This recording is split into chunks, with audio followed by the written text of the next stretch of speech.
You know the story. It's been burned into our brains by 100 war movies and documentaries. In 1939, a terrifying new way of fighting was unleashed on the world. The German Blitzkrieg. It was an unstoppable storm of tanks and planes, guided by a revolutionary playbook that brought an entire continent to its knees in just a few months. But the image of a purely mechanized army is far from the truth. Their forces relied far more on 80% horsepower than on 20% tanks.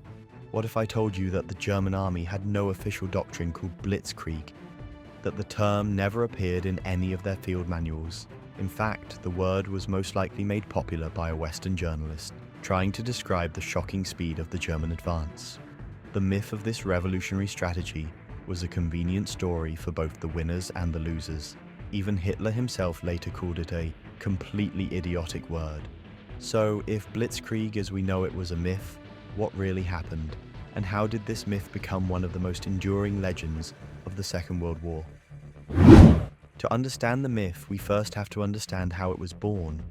The popular image is of a perfectly planned, almost futuristic German war machine. In reality, the German army was far from that. The Blitzkrieg combined panzers, Stuka dive bombers, and motorized infantry, all working from a radical new playbook.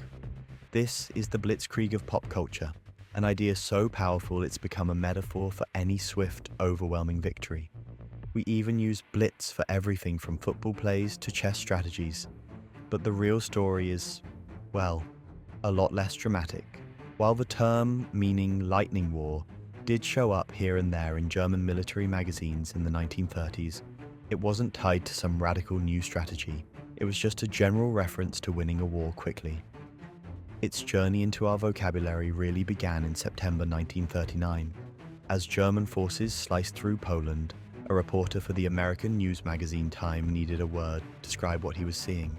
He wrote of a war of quick penetration and obliteration, Blitzkrieg, lightning war. The term was a label, not a plan. It was applied from the outside. Journalists in Britain and America grabbed onto it because it perfectly captured the shocking speed and violence of the German campaigns. First in Poland, where German armies shattered Polish defenses and reached the outskirts of Warsaw in just 8 days, and then, most famously, in France in 1940. The German popular press only started using the term widely after the fall of France, following the lead of foreign media. The term was almost entirely absent from official papers and doctrinal literature before the war. It was a catchy explanation for a stunning military success, one that caught on because it was simple and dramatic. But the reality of German military thinking was far more complex, and in many ways, far more traditional. Okay, so if the Germans weren't following some secret Blitzkrieg manual, what was their plan? The answer isn't some brand new revolution. It's an evolution that goes back decades, rooted in a very old idea, Bewegungskrieg, or war of movement. This concept was deeply embedded in the German military tradition, tracing back to the Prussian army of the 19th century. Thinkers like Karl von Clausewitz had long stressed the importance of decisive, focused action. After the grinding, static trench warfare of World War I, German military leaders were determined to never get bogged down like that again. They were obsessed with restoring mobility and decisiveness to the battlefield. During the interwar period, men like Heinz Guderian became champions for new technologies, like tanks and aircraft. Guderian argued for grouping tanks into independent panzer divisions to act as a spearhead, not just spreading them out to support infantry, which was how the French and British mostly saw them. But even Guderian wasn't inventing from scratch. He was applying new tools to old principles. Plus, his ideas were far from universally accepted.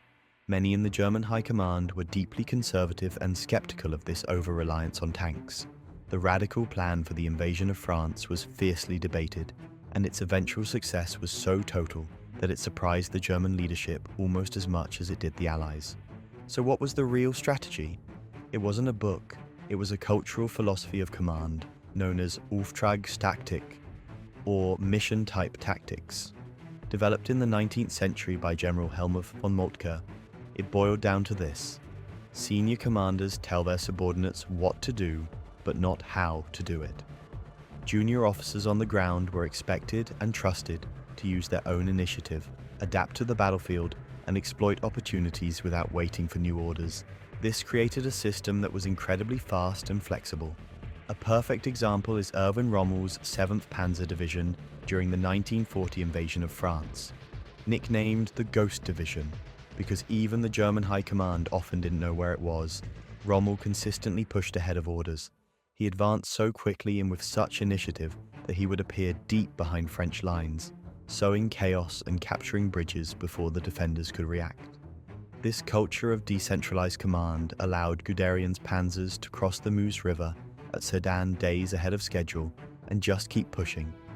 What looked like a perfectly orchestrated revolutionary doctrine from the outside was often the result of bold, sometimes even disobedient, on-the-spot decisions by local commanders simply trying to fulfill the mission's intent. It was evolution, not revolution, powered by a unique command philosophy that prized initiative above all else. If Blitzkrieg wasn't a real doctrine, why did it become such a powerful myth? Because it was an incredibly useful story for everyone involved. Both Nazi Germany and the Allies had good reasons to promote the idea of an unstoppable German super strategy. For the Nazis, the myth was propaganda gold. Joseph Goebbels and the propaganda ministry embraced the term after it was popularized in the West. It projected an image of invincible, futuristic military genius. It suggested the Wehrmacht wasn't just strong, but was fighting a new type of war that no one else understood. This was a powerful tool for psychological warfare, designed to terrorize Germany's future enemies. It also helped mask the reality that Germany's rapid victories often relied heavily on Allied blunders, like their high command's disastrously slow reaction to the breakthrough at Sedan, not just on German brilliance. But here's the twist: the Allies also had a vested interest in perpetuating the myth. For France and Britain, the collapse in 1940 was a national humiliation. France was thought to have one of the strongest armies in the world, yet it was defeated in just 6 weeks. How do you explain that? It's much more palatable to blame the defeat on a revolutionary and unforeseen German superweapon than it is to admit to your own strategic incompetence, outdated thinking, and flawed command structure. The Allied plan, for instance, had sent their best forces north into Belgium, directly into a German trap, because their rigid top-down command system couldn't adapt when the main German attack came through the Ardennes forest further south. By building up the Blitzkrieg myth, the Allies inadvertently made the German army seem almost superhuman. It was easier to say we were beaten by a stroke of genius than to say we were unprepared, disorganized, and outmaneuvered. In this way, Blitzkrieg became a convenient excuse that saved the reputations of Allied political and military leaders. You'd think the myth would die with the end of the war, but it actually got stronger. After Germany's defeat, a new group had a vested interest in promoting the Blitzkrieg narrative: the defeated German generals themselves. In the late 1940s and 1950s, many high-ranking German commanders, like Heinz Guderian and Erich von Manstein, published their memoirs. These books, like Guderian's Panzer Leader, were immensely popular in the West and heavily influenced early World War II historical accounts. In them, they portrayed themselves as apolitical military innovators and the fathers of this brilliant Blitzkrieg concept. This self-serving narrative did two things.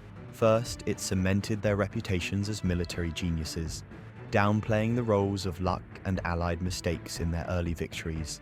Second, and more importantly, it helped create the dangerous myth of the clean Wehrmacht. By focusing only on operational brilliance and framing themselves as masters of a revolutionary tactic, they deflected attention from the German army's complicity in the atrocities of the Nazi regime. The Blitzkrieg myth allowed them to separate their honorable military actions from the criminal politics of Hitler, who they now conveniently blamed for the blunders that led to Germany's ultimate defeat. Western historians and military analysts, eager for insights, largely accepted this narrative for a time. Blitzkrieg became a standard part of the history books, but this created a flawed understanding of why Germany won in 1940, and just as importantly, why those same methods, after stunning initial successes in the Soviet Union, ultimately failed against the vast distances, logistical nightmares, and brutal resistance of the Eastern Front. So, was the German Blitzkrieg a lie? Not a lie in the sense that the German advances weren't terrifyingly fast and effective. They were. But the idea that it was a pre-planned revolutionary doctrine is a myth. The word itself was a catchy label coined by journalists to describe a victory that shocked even its architects. The real reasons for the fall of France were a mix of long-standing German military traditions like Bewegungskrieg, war of movement, a unique and flexible command culture known as Auftragstaktik that empowered junior leaders like Rommel to exploit chaos, and the smart application of new technologies like radios in tanks. This reality was then buried under a mountain of propaganda. The Nazis used the myth to project invincibility. The Allies used it to explain away their own catastrophic failures. And finally, post-war German generals used it to salvage their reputations and craft a legacy of apolitical, operational brilliance. The story of the Blitzkrieg is a powerful reminder that history isn't just about what happened, but about who tells the story and why. It encourages us to look past the dramatic headlines and to always ask the most important question: what's the real story? So, the myth of the Blitzkrieg was a convenient excuse for failure. But that's not the only historical lie we've been told. If the Blitzkrieg was a lie of speed, then the victory at El Alamein is a lie of genius. We all know the story. Montgomery brilliantly outwitted Rommel in the desert, right? Wrong. The reality is that Montgomery knew he couldn't outdance the Desert Fox, so he chose brute force and overwhelming industrial might to win a slow, grinding battle. It wasn't genius, it was attrition. To see how Allied industry, not Allied generalship, won World War II's supposed turning point, click here to watch El Alamein, the lie we were taught about World War II's turning point.